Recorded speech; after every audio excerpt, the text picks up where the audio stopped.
What's up, guys? Today we're going to walk through an installation of our brand new CTA full guard front bumper. This is for the 2019 and up Ram 2500 and 3500. It's a heavy duty all steel unit, but it still comes in at under 200 pounds. It's winch ready, has a 2-inch receiver for accessories, works with your sensors, camera, and multiple different styles of fog lights, whether you have either version of the OEM fog lights or the aftermarket LED pods. Let's get started. Once you get it all unboxed, this is what you'll have. Of course, you'll have these beefy frame mounts that connect the bumper to the truck frame, all the necessary install hardware, which we'll go over in detail, step by step, connections for parking sensors, any shims, brackets, and then concerning the fog lights, if you've got the longer, narrower fog lights, which is what we're doing today, have this style bracket. If you have the little round fog lights, it'll be this bracket. Or if you don't want to use those or don't have fog lights at all, you can put 2 of the square LED pods in this bracket. And in any case, those brackets will fill this void here. We're also going to reuse our OEM tow hooks. We're going to take the stock bumper off without removing the grill. There's a couple different methods to do it. I don't like popping the grill off and taking a risk on breaking some of those tabs. So we're going to do everything from the underside of the truck and take the bumper and brackets off as one assembly. We'll do everything on the driver's side, and then you can repeat on the passenger side. But I'm going to start with the wheel liner. It's a little bit in the way for the video, and you're going to want this liner on the back side of the bumper so it doesn't give you trouble taking the bumper off later.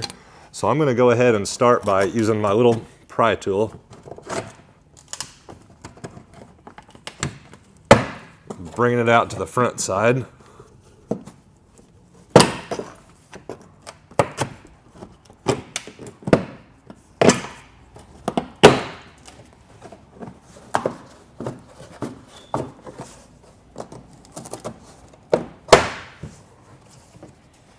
Next, we're going to remove this plug. Pull the safety tab back, squeeze and release, and then we're going to pop the whole plug off of the bumper.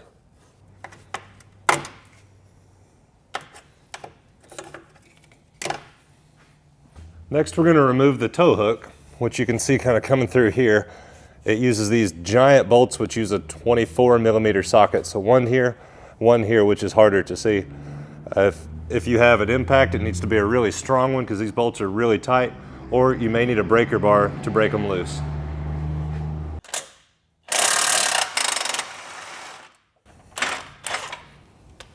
They use this flag nut on the back side, so you don't need a wrench on the back side.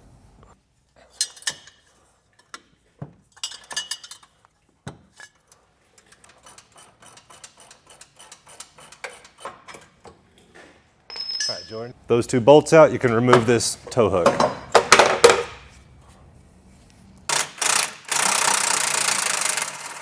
Now we're going to take those last 2 bolts out that we left in for safety, grab a friend, and wiggle the bumper away and down.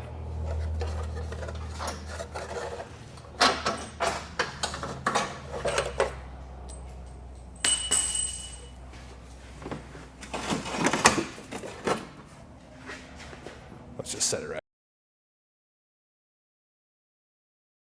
We're going to pop this air dam off of here with 10mm socket.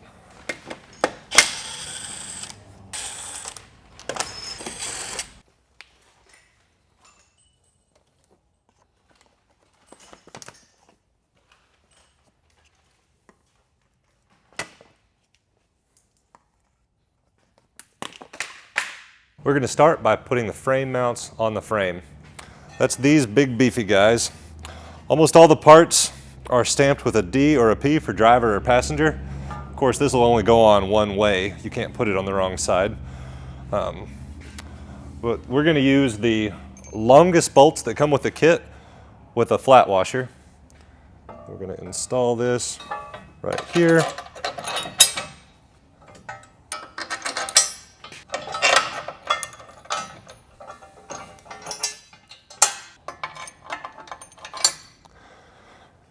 Now you're not going to use all the bolts in every installation. Some of the 4500s and 5500s or different frames will have different mounting points, but for most of you 2500s, 3500s, it'll be just like this. On the back side, we'll use a flat washer and a lock washer and a nut. and then we'll go do the same thing on the other side. For now, we're going to leave these frame brackets loose. We'll go ahead and put in the tow hooks. So they're going to go in just like this with a little open part down. The bolts are going to be the next longest bolts, or the medium length bolts. And I've got a flat washer and then this rectangle laser cut plate up against it. I've already installed one of those in the rearmost hole, because with this tow hook you can kind of slide it up over the bolt then pull towards you. So I'm going to do that on the inside. It's hooked. Then I'll run the second one through. Come around to the other side. And we're going to use this backing plate just to add a little bit of extra strength. Then we'll go flat washer and matching nylock lock nut.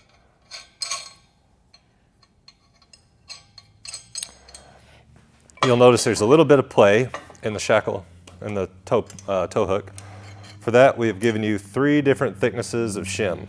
Try the thickest one first. Actually, I could use a little bit more, so I'm going to try stacking the middle one and the thin one together. We want to take up as much space as possible. Okay, so the thick shim by itself is going to be the winner for us. It's a pretty snug fit.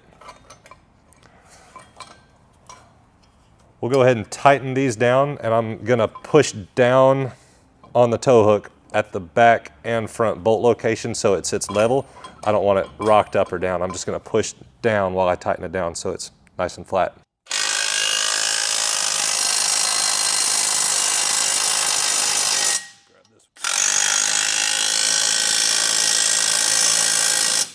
I'm going to set this just kind of tight, just as a placeholder. This is what will actually control the rotation of the bumper, so we'll probably adjust this again after the install is almost done. But for now, I'm going to try to make it where these holes are aligned vertically and about halfway up.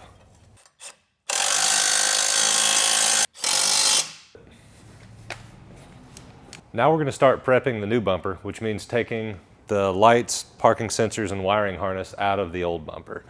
So in our case, we're going to reuse this OEM fog light. So I'll take it out, disconnect the wires, and pop the little Christmas trees from the wiring harness out of the bumper.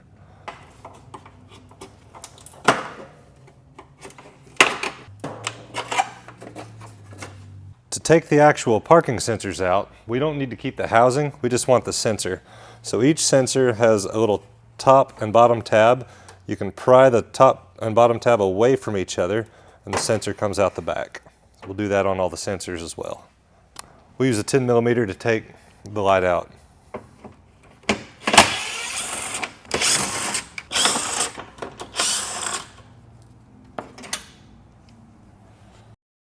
We're going to take the fog light bracket off the fog light with a 7mm.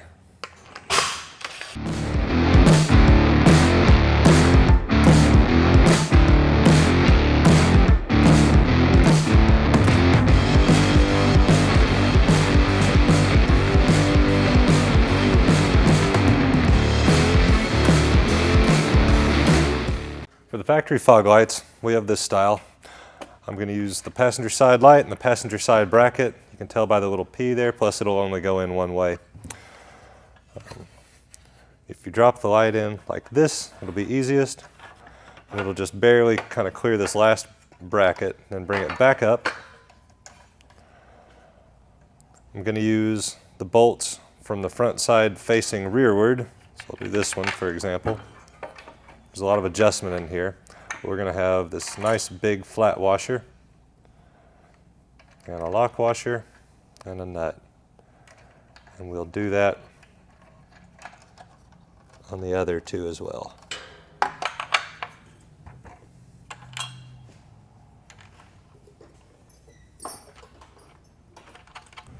To adjust it the way we want, I want the top of the light parallel with the top of the housing. So I've got that, and I'm going to use a 10mm wrench and socket to snug it down.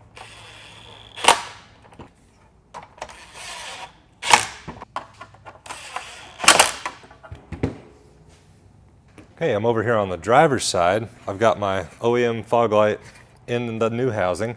It just drops in this gap. We're going to use the same bolts, and I'm going to run a flat washer on both sides, then a lock washer and a nut. You want to get all four started before you tighten them down.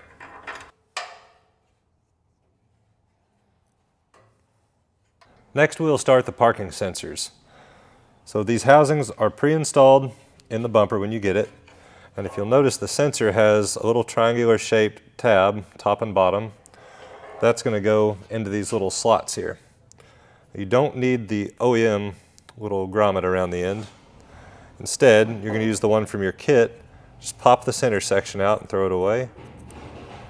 And peel the tape off the back side and stick that to your sensor around the edge of it. It's pretty sticky. Okay, we'll snap that down in. Now for the outer two, the harness will reach as is.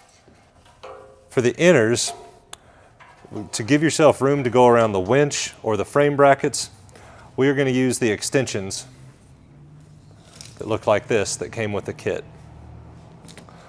So they go between the sensor and the harness. So take the sensor out, pop the little tab back, use it to squeeze down and separate the harness from the sensor.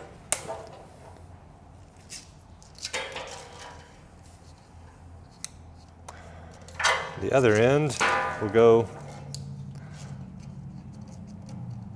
other way, like that.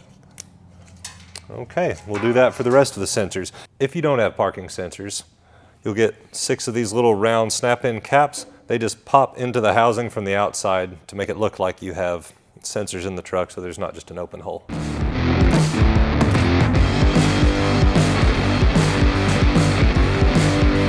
If you have a winch, now's the time to put it in.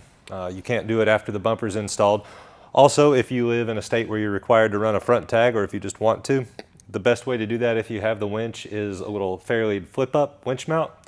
And it gets sandwiched between the bumper and the fairlead, so now is also the time to put that on. For the winch, just install it per the manufacturer's instructions, although a little tidbit that I think really helps is if you have the type of winch where the nuts can fall out during the installation, throw a little piece of tape over that hole temporarily and you can take it off after the install or not, but that'll make it a lot easier if you have to tilt that winch when you put it in.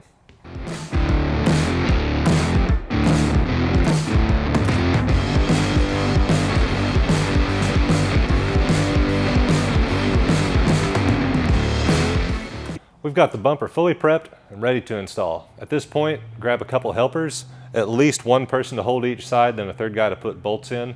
If you have a jack to use or some sort of lift cart, that's great. It's even easier if you have access to a lift so you can raise the truck up and down to meet the bumper, and that's what we're going to do. One thing to check as you get the bumper close is that your wires aren't pinched anywhere. So the main wiring harness from the truck, I want to make sure is set on top of the frame brackets so they don't get pinched, and some of the other wires need to be inside. So just as you get closer, you might just have to be aware of that. Now, when you get the bumper close to the frame, you can set it on top of these brackets so you don't have to hold it the whole time. You can bring it over, set it on top of the brackets, and then let go for a few minutes while you reorganize everything. So we're going to get it close, just close enough to rest on top of these brackets, then regroup.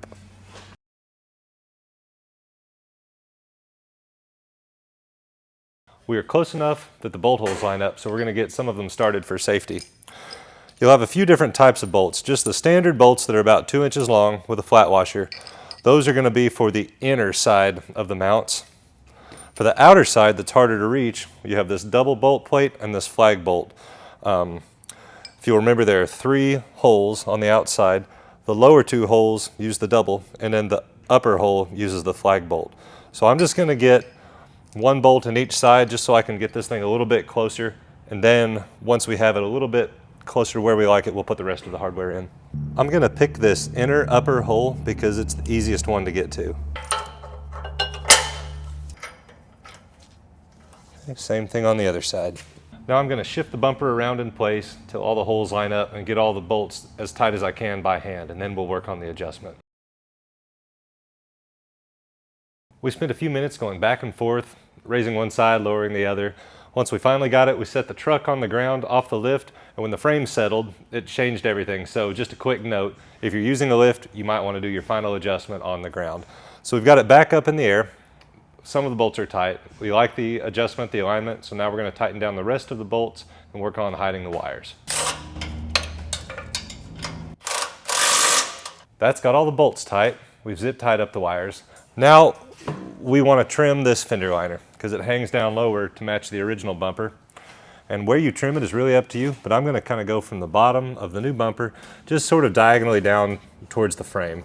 So I'll mark a straight line and cut it with the oscillating tool.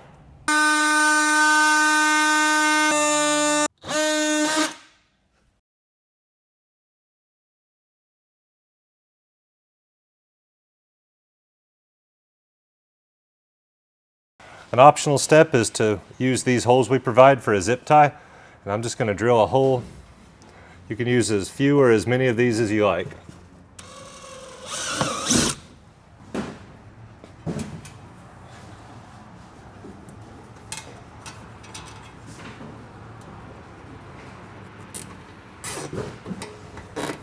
That wraps it up. We zip tied the rest of the wires, tidied all that up, double check, make sure all your bolts are tight.